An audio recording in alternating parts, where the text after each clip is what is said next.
Barnes, the head coach of the USA Freedom women's team here in Fort Lauderdale in the 49th Parallel Cup. And before we get into tonight's game against the Northern Lights of Canada, let's talk about the development game last night. It was a very hard-fought game. Unfortunately, came out 9 points down. But from up in the booth, it looked like a very hard-fought contest and a very good contest by the American women. What were your thoughts last night? We were unknown going in. We weren't sure.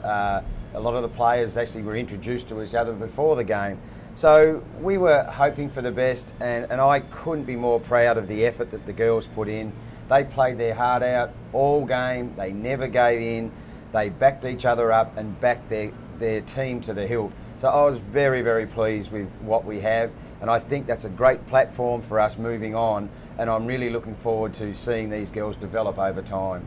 Yeah, one of the things you've mentioned and has been sort of the mantra of the Liberty program has been to develop them at that level and get them streamlined onto the Freedom program. Yes. There were a good number of players who are very new to the sport, maybe about a year or so, and they stepped up and played very well.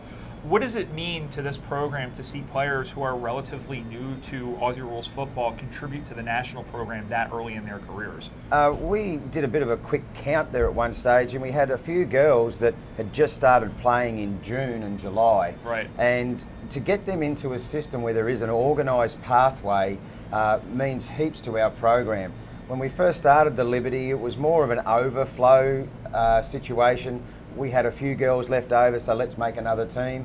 Now it's a real selection process because we've got these girls coming through at a very good pace now, and so it's more of a selection process for them to get into the Liberty and then to move into the Freedom. And on the other side of that, you have Judith Stein and Christina Licata and a couple of other players who have retired from the Freedom, who have now gone back into the Liberty as coaches. What does it mean to have their expertise at that level helping these girls come up? We've really covered a lot of bases there because we have Catherine Hogg, who's been involved in football, women's football in America for a long, long time. So her input is invaluable. Millie is co-coach with Judith and also has a presence on the field.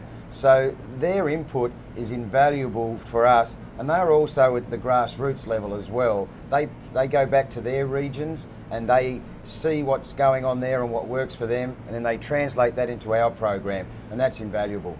Now, the Freedom had finished third in the last two international cups.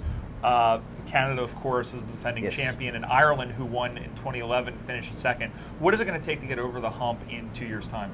We have to get our processes right, and that's what we're working on today. We're fortunate that we get to play the best team in the world, so we get to match up with that sort of calibre. So it's an important process for us to see where we stand, and we believe if we can get our processes right, we can take it to the next level. And that's what we're going to see over the course of the next couple of years, not just today. Right. Now, as for tonight, it's a fairly new-look Canadian team that you're going to see. They're only returning 5 starters from the 18 that they had in the final against Ireland in the International Cup. What are you expecting from them tonight? The 5 starters, but also 6 or 7 of the girls that were in their 24 that played. So I believe that they'll have the very similar game plan and a very similar process, which of course at this particular stage is ahead of the game compared to us. So I think they'll be absolutely still deserving a #1 ranking, and I expect a lot of the same of what they did in Australia. Gotcha. Well, best of luck, Barnesy. You've done a great job with the program so far, and best of luck tonight, and best of luck on the road back to Melbourne. Thank you very much. We're really looking forward to it. Thanks, man.